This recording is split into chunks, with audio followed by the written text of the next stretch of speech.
Alright, let me paint the picture for you. I'm nestled in the heart of a bustling city, tapping away on keyboards, solving tech puzzles, day in and day out. Name's Lily, by the way.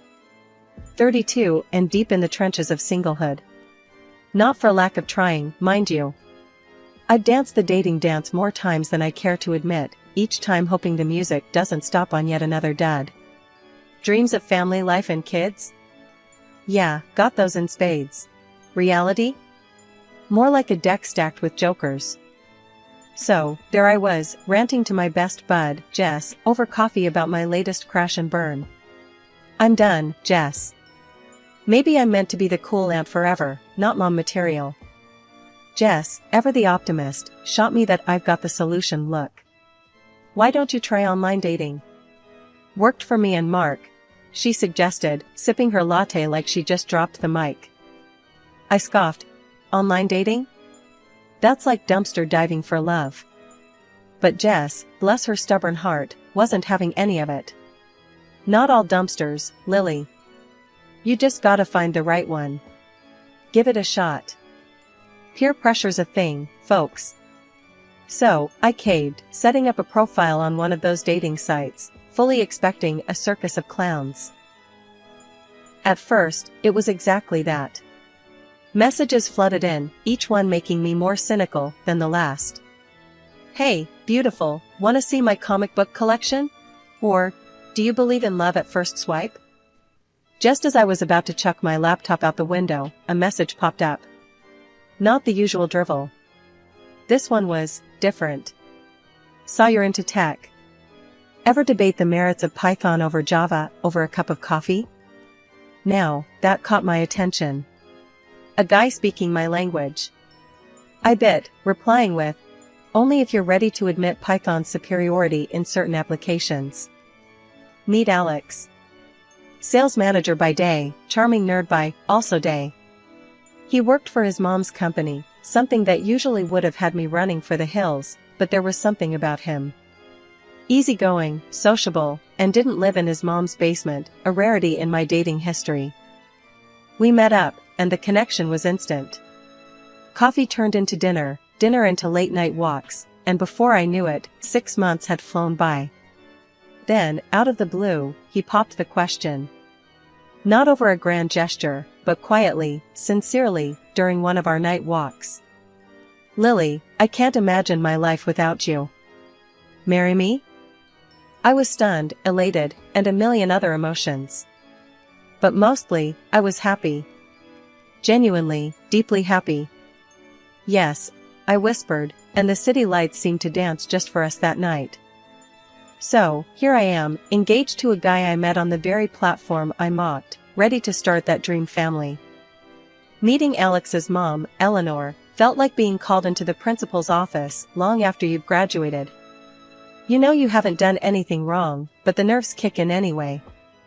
So there I was, standing on her doorstep, practicing my most charming smile while internally preparing for a siege. Alex squeezed my hand, mistaking my battle readiness for jitters.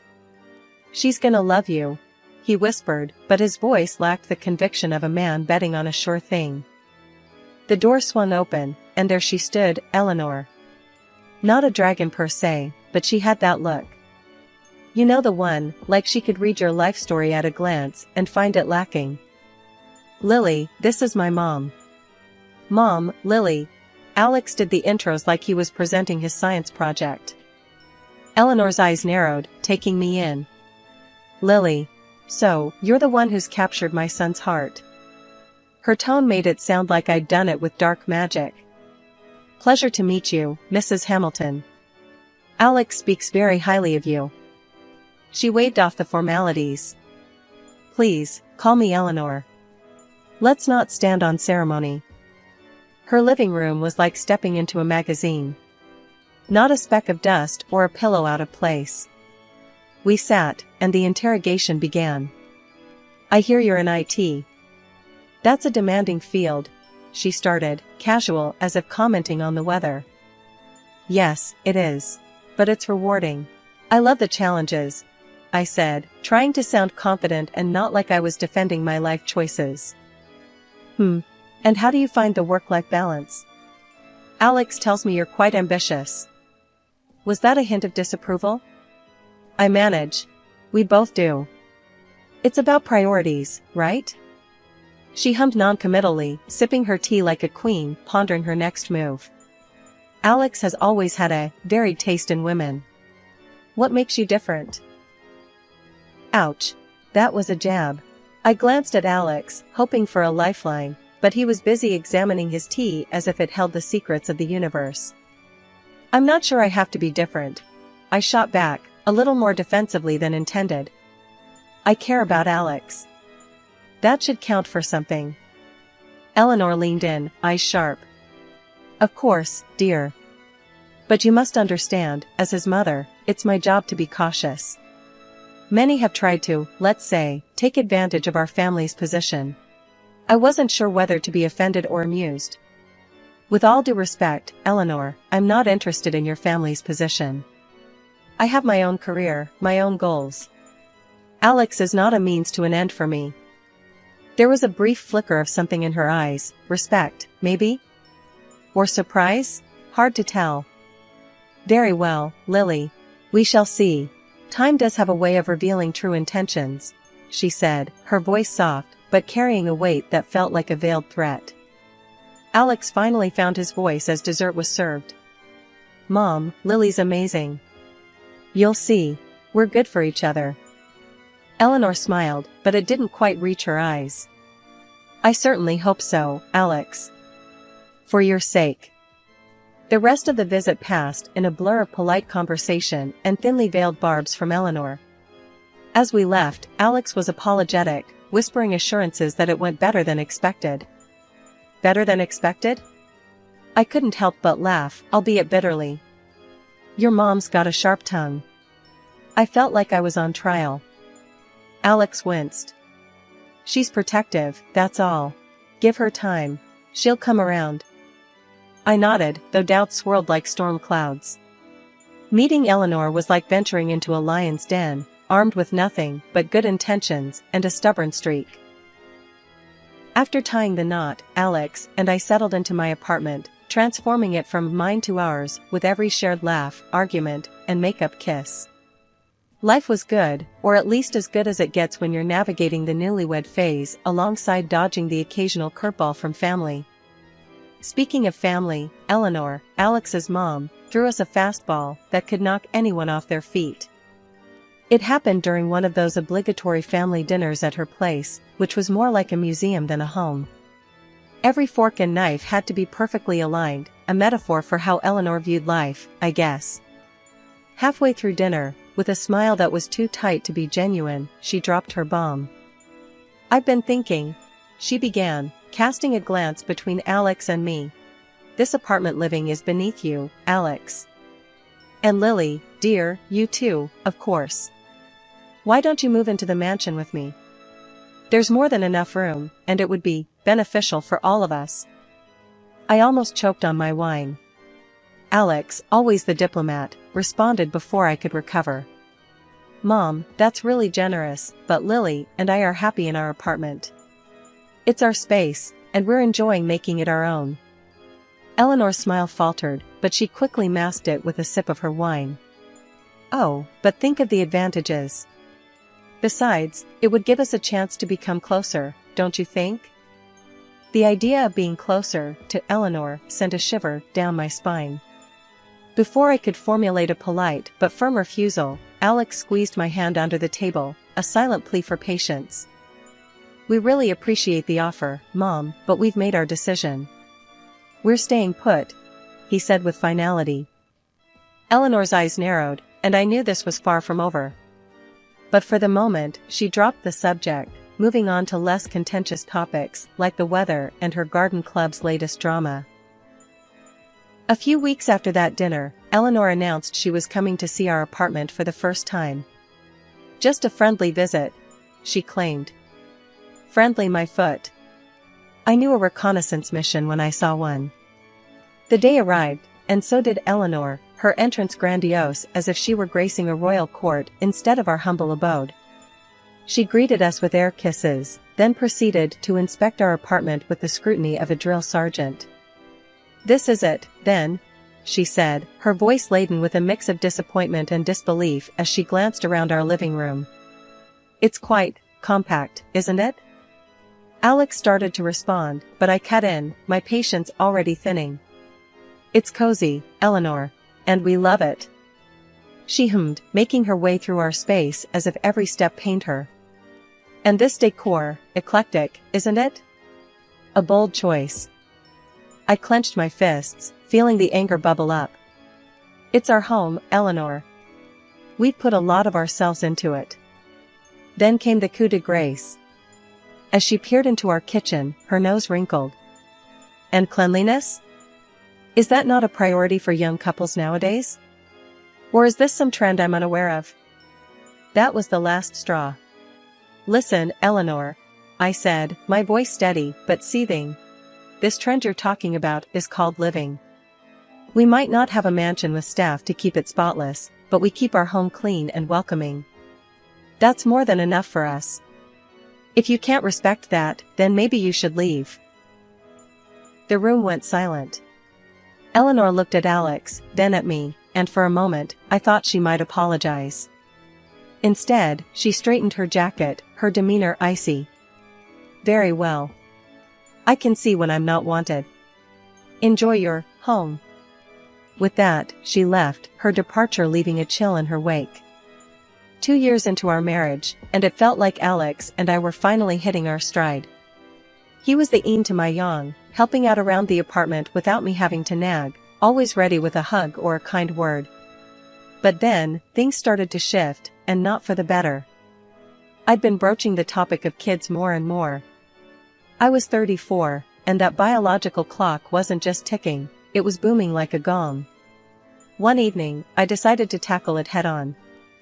"Alex, we need to talk about starting a family." "I'm not getting any younger," I said, trying to keep my voice steady. He sighed, the kind of sigh that said he'd rather be anywhere but here. "Lily, we've been over this. It's too early to think about kids. We've got time." Time. That word echoed in my head. Did we really? "Alex, I'm 34. In a few years, it might be too late. Don't you want kids?" He avoided my gaze, focusing instead on some invisible spot on the table. "Of course, I do. Just, not now. Work's been hectic." Hectic was an understatement. Lately, he'd been coming home late, if at all, claiming work was piling up. Weekends were no different, with him often dashing off after mysterious phone calls. One day, curiosity got the better of me. "What's with all the secrecy? Who keeps calling?" He looked cornered, then spilled it. "It's my mom. She's been really ill, having seizures. I've been helping out." I was taken aback. Despite our rocky history, I felt a pang of concern. "I'm sorry to hear that. Maybe I can help? It could be a chance for us to patch things up." His reaction wasn't what I expected. He got defensive, almost angry. "No, she doesn't want to see you. Doesn't want your help." That stung. But it also made me suspicious. Why would he be so hostile about me offering help? After he left, supposedly to aid his ailing mother, I wrestled with whether to call Eleanor directly. My hand hovered over the phone for what felt like hours. In the end, fear of worsening her condition kept me from dialing. Alex's absences grew longer, his contributions to our joint accounts dwindled, leaving me to pick up the slack. Bills, groceries, you name it, I was covering it. And with each passing day, the man I married seemed to slip further away. "Lily, I know things have been tough. I appreciate you handling everything," he said one night, looking worn and tired. "Tough doesn't begin to cover it, Alex. I feel like I'm living with a stranger. And your mom.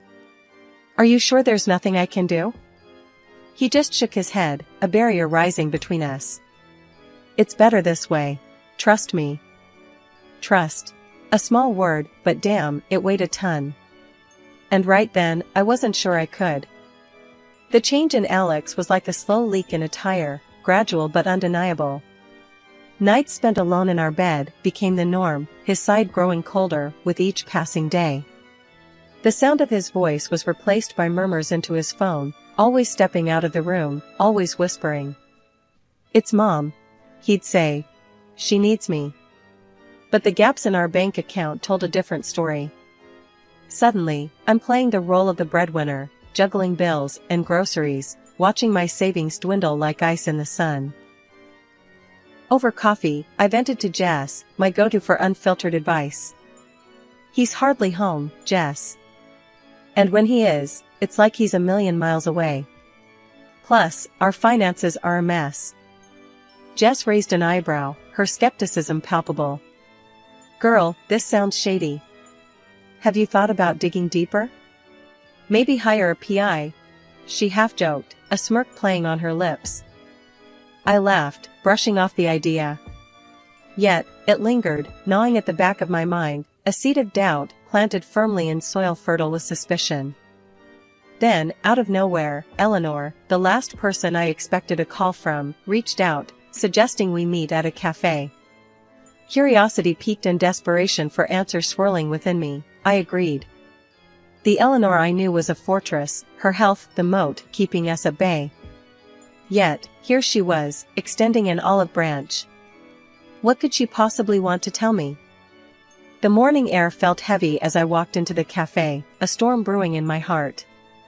Eleanor sat there, looking every bit the picture of health, not the frail image painted by Alex's stories. As I sat down, her eyes locked onto mine, a sternness in them that immediately set me on edge. "Why are you stopping Alex from seeing me, his own mother?" she demanded right off the bat. I blinked, taken aback. "What? That's not true. Alex told me he's been with you almost every day, taking care of you because you're sick." The color drained from her face, then came back in a flush of anger. "Call him, Lily. Let's hear what he says about his whereabouts right now." My hand shook as I dialed Alex's number, my heart thumping loud in my chest. "Alex, where are you right now?" I asked, trying to mask the tremor in my voice. "I'm on my way to the hospital with Mom. She's had another episode," he replied, his tone hurried and anxious. The words hung in the air, a lie so blatant it stung. I ended the call, turning to face Eleanor, who offered a sad smile and placed a gentle hand on my arm. "Tell me everything, Lily," she urged softly. So, I spilled it all, the months of lies, the nights alone, the drained bank account. Each word felt like a betrayal, not just from Alex, but from the life I thought we were building together. Eleanor listened, her face a mask of sadness. "He told me you didn't want to see me, that you were too busy with clinic visits, because you couldn't conceive." I stared at her, disbelief and anger swirling inside me. "That's a lie. All of it. What's really going on, Eleanor?" She sighed, a sound heavy with disappointment. "Alex has always been restless. Always looking for something more. I threatened to cut him off unless he settled down, found a good woman, and started a family.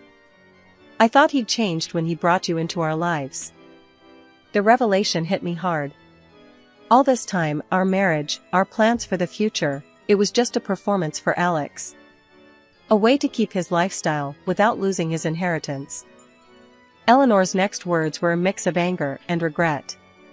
"He's been seeing other women, Lily." I didn't want to believe it, but it's true. The cafe around us faded into a blur as her words sank in. Betrayal, deeper than I'd ever known, coursed through me. The man I loved, the life I'd envisioned, it was all built on lies. "What do we do now?" I asked, my voice barely a whisper. "We confront him, together. He needs to face the consequences of his actions," Eleanor said firmly, her resolve clear. "How about we really see what he's been up to? Maybe hire someone to dig a little deeper?" I was hesitant at first, but the anger bubbling inside me overrode any doubts. "Let's do it," I agreed, feeling a mix of excitement and fear at the prospect of facing the ugly truth head-on. The detective we hired was a pro, unearthing details about Alex that made my skin crawl. He had been leading a lavish lifestyle on our dime, wining and dining various women, all while spinning U.S. tales of family duty and illness. But the real kicker came when we got audio of Alex with one of his girlfriends, mocking Eleanor and me for believing his lies. "They're just a couple of naive bugs, easily fooled," he laughed on the tape. That was the last straw. Eleanor and I, now united in our quest for justice, decided it was time for a confrontation. Armed with the evidence, we ambushed him at a bar downtown, where he was supposed to meet his latest fling. The look on his face when he saw us together was worth every penny we'd paid the detective. Eleanor was the first to let loose, her voice rising above the music and chatter. "You're a disgrace, Alex. I never thought I'd see the day my own son would sink this low. Cheating, lying, and stealing from your own family." Her words were like bullets, and with each one, Alex seemed to shrink a little more. The crowd in the bar had gone silent, all eyes on us. I stepped forward, my heart pounding in my chest. "And you," I said, facing Alex with all the fury I felt. "You're going to pay for what you've done. Not just to me, but to your mother, to our marriage. I've got the divorce papers right here." I slapped them down on the table in front of him, along with the storage unit receipt. "Everything you own is in a box to the left, buddy. Consider yourself served." Alex was speechless, his face pale, eyes darting between me and his mother. I can explain," he stammered, but Eleanor cut him off. "Save it. You're cut off, Alex. No more money, no support. You've made your bed, now lie in it." Her voice was ice cold, the final nail in the coffin of their relationship. As we left the bar, the music started up again, but the night had lost its buzz for me. What mattered was the sense of closure, however bitter it tasted. Eleanor and I walked out together, not as enemies, but as allies, bonded by our shared betrayal. "We'll get through this," she said, squeezing my hand. "Yeah," I replied, looking back one last time at the man I once loved, now a stranger. "We will." After the whole mess unraveled and the truth came out about Alex, things moved pretty fast. He ended up having to pay up for his lies, a kind of compensation for the heartache and chaos he caused. The divorce papers were signed, no looking back. And Eleanor, well, she cut him off completely, sticking to her word. It was a tough outcome for him, but he made his bed. Now, life's taken a turn I didn't see coming. Eleanor and we've sort of bonded through this storm.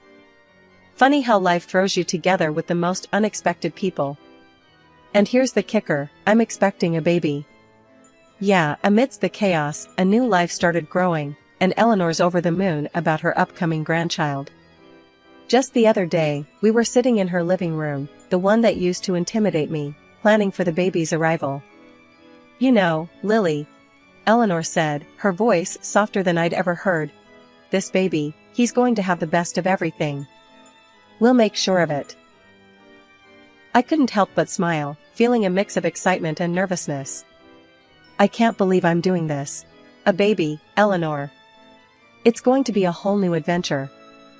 Eleanor chuckled, that tough exterior melting away.